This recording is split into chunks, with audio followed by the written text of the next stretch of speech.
Hola, sean bienvenidos a estas conversaciones 30 minutos del Sistema de Bibliotecas Públicas de Medellín en esta nueva temporada para seguir estableciendo una conversación en torno a la cultura, a la música, el arte, a la ciudad, a los libros, a la literatura.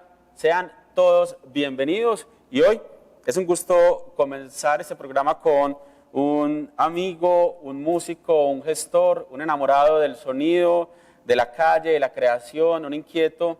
Él es José Tobón, que ha pasado por múltiples proyectos, que ha grabado más de 15 discos en la ciudad, con su proyecto actual, Ciguara Jazz, con The Merenders, que fue otro de sus proyectos, con Polaroid, en su fase y su etapa solista también, que ha recorrido diferentes países en el mundo, que ha recorrido los principales festivales también de la ciudad y del país con sus canciones, con sus sonidos, y pues está aquí para hablar de su proceso, de su vida, de su pasión por la música. José, compañero, bienvenido a esas conversaciones 30 minutos del Sistema de Bibliotecas. ¿Cómo vas? Hey, Santi, muchísimas gracias, muy contento de estar acá, agradecido con el Sistema de Bibliotecas de la ciudad y bueno, vamos a conversar un poquitico de música y de arte, de cultura, de lo que está pasando y lo que se viene para este 2021. Lo que nos mueve las venas, lo que nos pone la sangre a hervir. José, bueno, vamos a empezar vamos a hablar de muchas cosas aquí. Vamos a hablar de la familia y la música, vamos a hablar de libros, de conciertos, pero yo antes de conversar con vos, yo pensaba, ¿cuál habrá sido ese primer concierto? No hay concierto en la casa, en el cumpleaños de la mamá, el niño está aprendiendo a tocar el saxofón, miren. Sino cuando José Tobón tomó conciencia del primer concierto enfrentado a un público con una banda. ¿Te acordás de ese día? ¿Cuál fue ese momento? ¿Dónde? ¿Con quiénes? Hermano, sí me acuerdo de ese momento y es más, hace poquito estaba mirando fotografías viejas, pues como recordando, y me encontré unas fotos de ese primer concierto, que eso fue en el 2001, con Puerto Candelaria en el Festival de Jazz de Medellín. Entonces fue el lanzamiento del disco Colombian Jazz. Ajá. Y fue pues obviamente en el Tesoro con un público full, o sea, habían más de 3.000 personas. Entonces ese fue el día o el concierto que de verdad fue como un concierto de verdad. Pues los otros conciertos eran así como en un restaurante, en un barcito, con la familia. Pero ese concierto ya en realidad fue como el concierto, pues, ¿sí o no?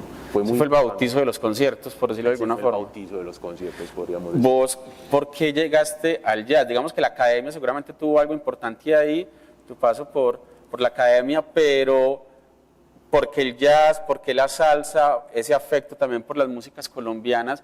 En un momento como no es el actual, que hay un interés por las músicas colombinas, pero vos fuiste protagonista de ese momento, de lo que llamaron entonces las nuevas músicas colombianas, pero ¿quién te lo heredó? ¿Cómo te llegó esa información? Pues mira, mi mamá desde pequeñito, recuerdo que siempre me cantaba canciones de José Barros, de Pacho Galán, música andina, pasillos, bambucos, no tanto para que yo los aprendiera, sino como una terapia, ¿sí? como cantándole al hijo, ¿cierto?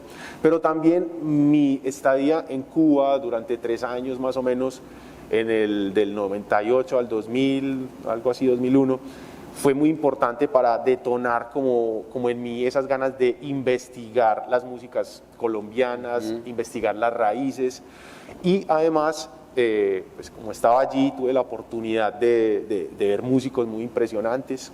Aquí cuando estaba también en Medellín tuve la oportunidad de conocer a Eugene Newman, que es un pianista que nos aportó mucho acá y fue el que también como que hizo que reventara un poquitico esa semilla por el jazz, por crear nuevas músicas con nuestras raíces también. El maestro Antonio Arnedo, que es un gran gestor, un gran músico en Colombia, también aportó y ayudó a que nos diera como ese interés a reconocer en las músicas colombianas unas músicas muy valiosas con las que podíamos o mantener la tradición o transformarlas también con nuestros gustos y con nuestras influencias. Entonces yo creo que la libertad de cierta manera fue lo que me atrajo del jazz y de pues la libertad obviamente con mucho criterio, con mucho estudio, porque uno habla de libertad y no es hacer como las cosas a la jura, sino con un fundamento muy, muy fuerte.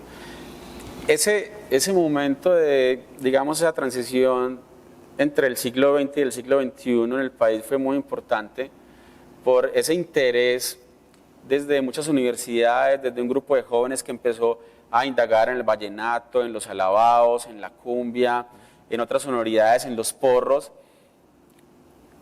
Ese momento de la nueva música colombiana pasó y vos crees que hoy realmente hay un interés amplificado y que lo digital ha contribuido a que no solo los músicos de las academias, ¿cierto? No solo en las facultades, en los conservatorios, sino que la sociedad en el país ha entendido la riqueza musical que tenemos nosotros como nación y que si hay un gusto y hay un estudio más allá de esos interesados que practican el oficio de hacer música. Sí, claro que sí, o sea, sí ha crecido demasiado. O sea, yo creo que hay muchos personajes a los cuales les debemos ese resurgimiento de cierta manera de querer las músicas colombianas, nuestras músicas. Obviamente, pues, Pacho Galán, Lucho Bermúdez, ¿cierto? El mismo vallenato también con Carlos Vives aportó demasiado a que la música colombiana saliera y que nosotros mismos nos diéramos cuenta, hey, pero es la música colombiana lo que está viajando por todo Esa tierra del olvido fue definitiva. Exactamente, entonces nosotros empezamos a valorar lo nuestro, a darnos cuenta, y eso motivó también a muchos jóvenes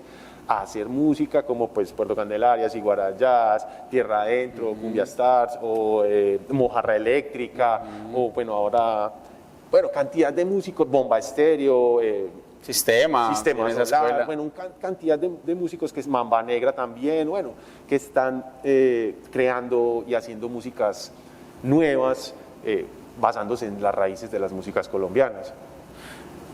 Los tiempos de creación de la música son de altas y bajas, los artistas tienen picos, pero hay coyunturas que son muy importantes. Una Primera Guerra Mundial, una Segunda Guerra Mundial, un Bogotazo, en el caso de nuestro país, una toma del Palacio de Justicia y una pandemia, ¿cierto?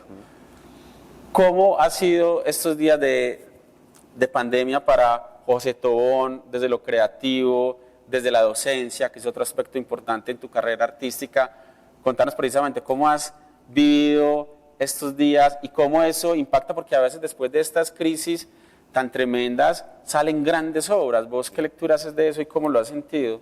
Bueno, ha sido de cierta manera enriquecedor, ¿cierto? También ha sido un poco tensionante de cierta manera, porque nosotros somos músicos, a nosotros nos gusta el escenario, nos gusta estar tocando, es muy diferente estar tocando en la casa, estudiando con una pista o con un metrónomo. Está bien, uno puede estar creando y aprovechando el tiempo, pero no hay mejor opción que salir a compartir con los amigos, tocar, crear al instante, hacer música. Recibir la aprobación de la gente también es muy, muy bacano para uno. Entonces eso ha sido un poco complejo, pero también siento que la creatividad se ha explotado un poquitico más y hemos sido capaces de salir un poco del aburrimiento por medio de la tecnología, podríamos decirlo. Entonces yo tengo ahorita un proyecto con un amigo que se llama Teo Grajales, que se llama Grue. Entonces hicimos varios proyectos en conjunto para las redes. Por ahí también un amigo de Cali publicó como un reto para hacer un corito, entonces también nos pegamos a ese coro. Con Ciguara Jazz hemos estado trabajando incansablemente, componiendo, arreglando todo el año de pandemia, el año anterior, para poder lanzar nuestro disco este año 2021. ¿Cuál es el título del disco? El disco se llama Salsero 20 Aniversario. Es un disco con 9 temas. Hay un tema que se llama Presente Extraño, una composición mía con arreglos de Sebastián García y de Juan Fernando García, que habla de esta situación, de la situación que nos tocó vivir en el 2020, que seguro vamos a tener que seguir viviendo un rato, pero que vamos a seguir avanzando y aportando para que podamos salir de esto prontamente. Hablando de creación, la circulación de esas obras creadas pareciera que es más fácil que circulen hoy que antes porque existe internet, porque están las plataformas, porque están canales de video, porque la gente puede descargar gratuitamente algunos archivos si un artista así lo dispone, porque se puede acceder a la información y a buscar y a conocer muchas obras de diferentes lugares del mundo. Pero en el caso particular de José Tobón con sus distintos proyectos, ¿cómo ha sido esa relación? Quizás la gente que nos está viendo a veces es juiciosa para buscar la música y va y dice, yo quiero escuchar esto, y no espera que el algoritmo le determine qué escucha a partir de las búsquedas anteriores. ¿Cómo ha sido para vos la experiencia con lo digital? Del consumo como usuario, como una persona que crea música, pero que le gusta escuchar música, que le gusta investigar. ¿Cómo lo has percibido? ¿Qué has aprendido? ¿Qué crees que no es tan bacano de este momento actual de la música en este ecosistema digital? Pues sinceramente en esta época de pandemia he investigado más música, he escuchado mucha más música, visto más videos.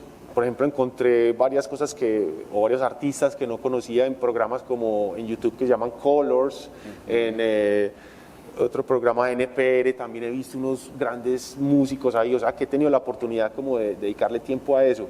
Y lo del algoritmo y esto, pues sinceramente eso es algo muy complejo que sinceramente yo no manejo. O sea, yo pongo la música y él sí me va sugiriendo, porque pues obviamente me gusta mucho el jazz, me gusta la salsa, entonces él me va sugiriendo como artistas. Hemos estado tratando de compartir playlists, de crear playlists y compartirlas con amigos, como tratando de aprovechar un poco esa parte digital. Pero siento que nos ha ido bien de cierta manera, porque del 2018 al 2020 que sacamos el disco de Ciguarayás de película y Despierta en el 2019, hemos recaudado alrededor de $300 en la plataforma, o sea que para nosotros eso es mucha plata.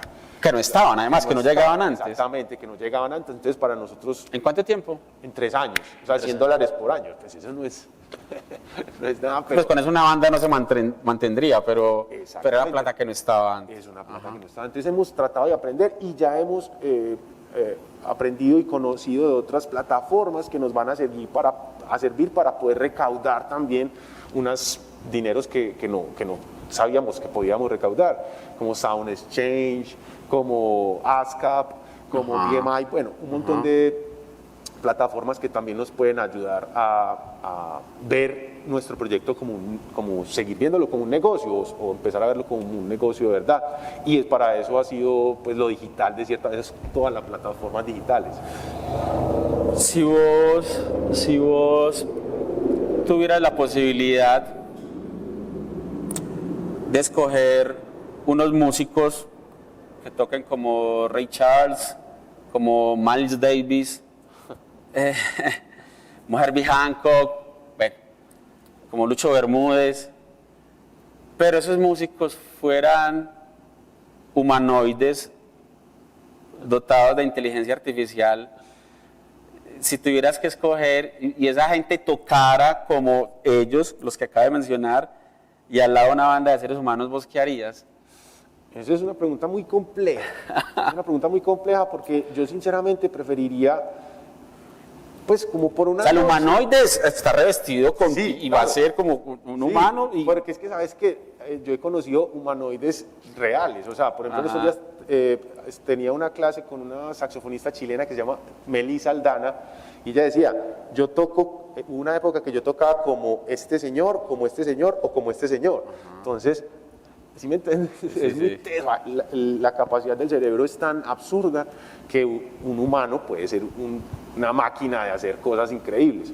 Entonces, pero yo sí preferiría alguien que vaya a mi ritmo, o sea, que vaya conmigo. Si yo fuera otro humanoide igual, puede que me sentiría muy bien, pero me gustaría alguien que fuera como a mi ritmo y que compartiéramos cosas. Pero ahí ya entran cosas muy enredadas, porque si eso puede llegar a pasar en algún momento, entonces uno no puede discriminar al humanoide, ¿sí me entiendes? Entonces es muy complejo. Sería una charla... Puede llegar el momento en el que sos vos y toda la orquesta, mi backing band, son humanoides, excelentes músicos que han aprendido a través de una cantidad de datos extraídos de múltiples partes y que además se conecten y que sigan tus órdenes, porque están dotados precisamente de tal capacidad de información que podrían abstraerlos. Ese sería un buen ejercicio. Uy, sí. Y seguramente va a pasar. Seguramente. Seguramente va a pasar. José, bueno, ahora volteemos la cara de la moneda. Estamos hablando de humanoides, de tecnología, y la otra cara de la moneda es, por ejemplo, el reto de ser papá. Vos sos papá y cuando uno es padre, yo soy padre de 2 hijas, cuando uno es padre, la vida le cambia, la perspectiva del mundo, de la vida, de su relación con el otro, la toma de decisiones, el oficio del periodismo, el oficio de la gestión, lo que uno es globalmente. ¿Cómo ese ejercicio te ha cambiado a vos como persona y en relación con la creación artística, musical? Bueno, sí, eso cambia completamente la vida. O sea, ya uno ve la vida de otra manera, ¿sí o no? Antes era uno más relajado, de pronto puede seguir uno siendo tranquilo, pero antes la vida iba ahí, uno iba surfeando ahí, súper bacano, ¿no? Ahora hay que parar, saber hasta dónde llego, saber qué debo hacer y qué no, porque ahí está el niño que siempre va a estar mirándome, va a estar teniendo como ejemplo pues, lo que yo hago, ¿sí o qué? Entonces es una responsabilidad muy grande, pero también es muy gratificante, o sea, levantarse y que Emiliano llegue a la cama y se me tire encima, o sea, eso es una felicidad inmensa, verlo montar en bicicleta y que lo haga bien, ver que va avanzando como personita, o sea, que va aprendiendo a decir las cosas, a hablar, eso es demasiado gratificante y también genera como esbozos de creatividad, de cierta manera, en uno, ¿cierto? Entonces, yo pues ya le había hecho un tema a él que se llama Rullo, que está en uno de los discos de Merenders, que se llama Rullo. Le hice otro tema en otro EP que este año a principios, que se llama Latino Combo, y el tema se llama Emiliano's Mambo. Es un tema muy hermoso. Entonces siempre está ahí la sensación de uno querer dejarle algo, de querer expresar con alguna simple melodía lo que él, porque con letras es más difícil, no soy tan poeta para lograrlo, aunque con Siguarayás compuse esa letra y creo que está muy bacana, les va a gustar. Hay que seguir en ese proceso y en esa búsqueda de ser mejores y de avanzar. Hay que escucharlo con atención, además porque viene nuevo disco este 2021 de Siguarayás, sí. Recordanos el nombre. Se llama Salsero 20 Aniversario. Salsero 20 Aniversario. Ojalá, José, que ese disco lo podamos disfrutar en concierto con público. Yo no sé la gente que está conectada, pero qué falta a los que nos gusta ir a conciertos, cuánto extrañamos ir a un concierto, ver a la banda, saludar al otro. Sí. ¿Cómo crees que van a ser los conciertos? Es decir, más allá de habitar un espacio, estar en una sala con unos accesos limitados, la experiencia de los conciertos yo creo que va a cambiar. ¿Vos qué has pensado sobre eso? ¿Cómo te imaginas los conciertos a futuro?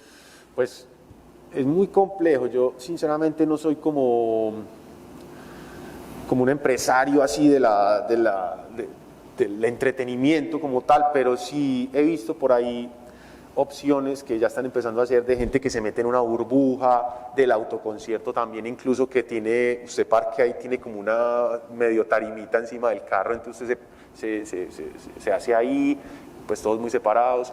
Yo creo que todavía los grandes teatros van a tener un aforo muy pequeño, pero también creo que además de hacer el show en vivo, va a haber una transmisión en streaming, o sea, tiene que haber una posibilidad de incorporar a la otra gente que se queda en casa, que son gente grande o los médicos o las enfermeras, no sé, la gente que trabaja en la parte médica, que tenga la posibilidad también de ver el concierto, de estar ahí, que cuando la gente que está en la casa de pronto le llegue algún souvenir o algún regalo cuando empiece el concierto, pues que no sea solamente sentarse a ver el concierto en la casa, sino que de pronto le llegue una mediecita de ron o un detallito o algo para que pueda ver el concierto, no sé, pero sí creo que las dinámicas van a cambiar.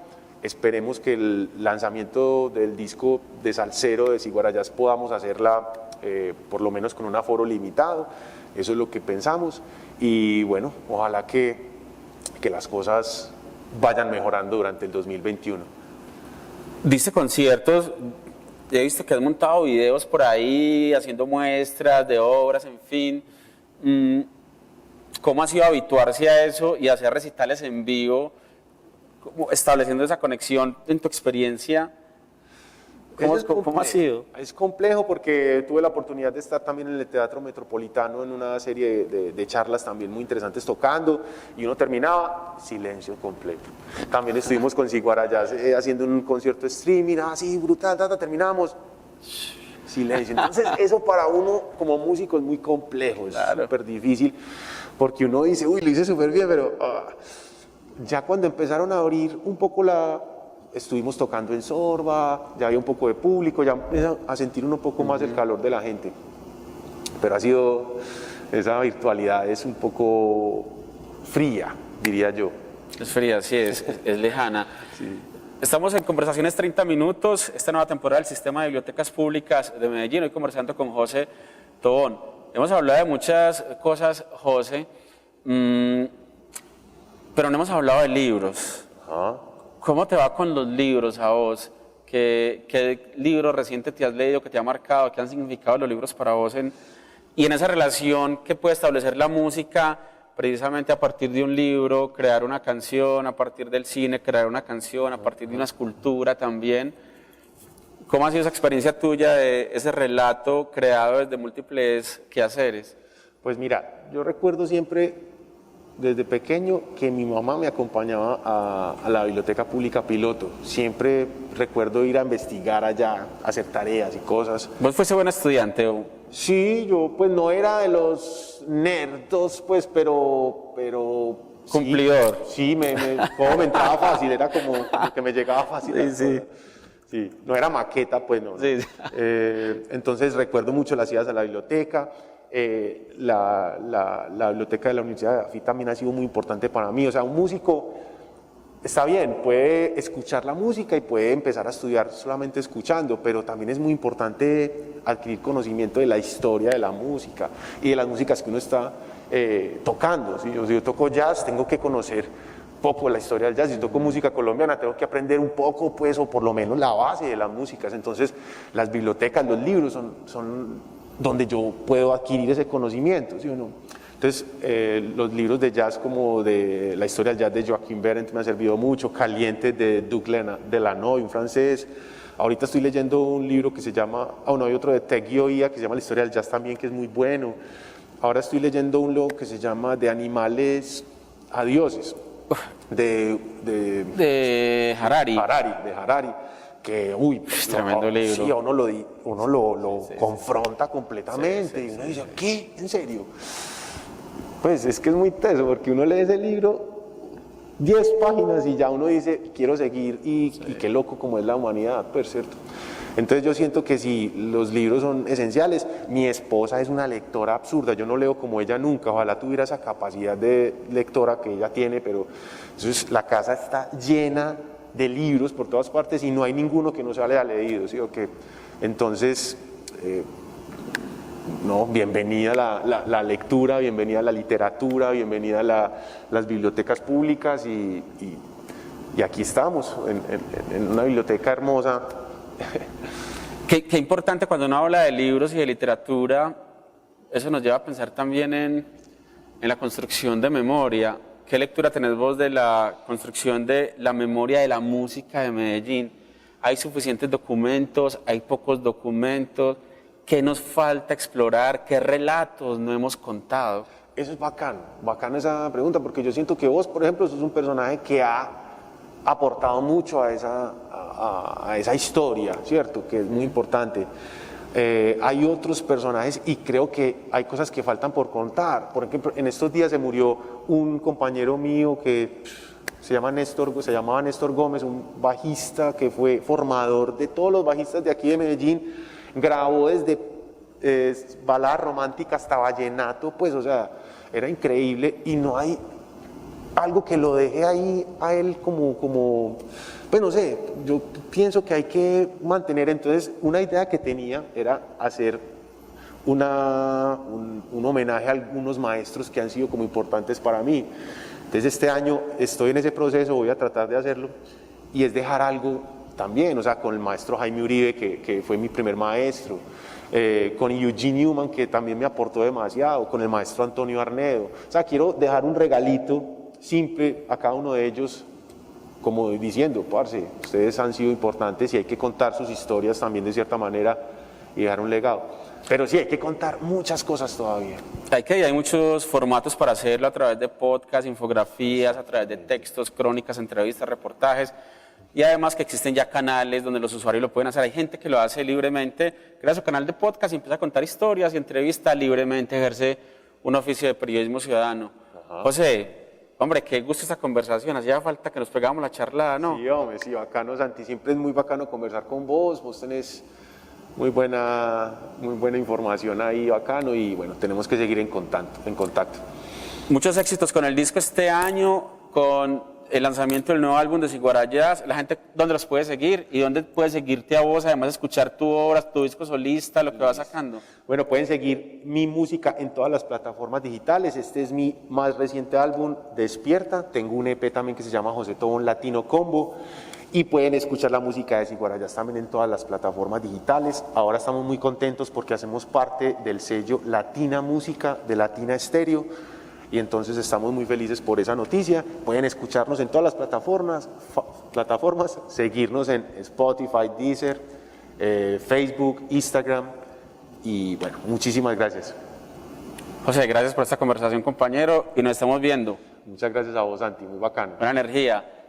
A todos ustedes, gracias por conectarse con estas conversaciones 30 minutos del Sistema de Bibliotecas Públicas de Medellín, hoy con nuestro invitado José Tobón. Gracias por acompañarnos. Hasta la próxima.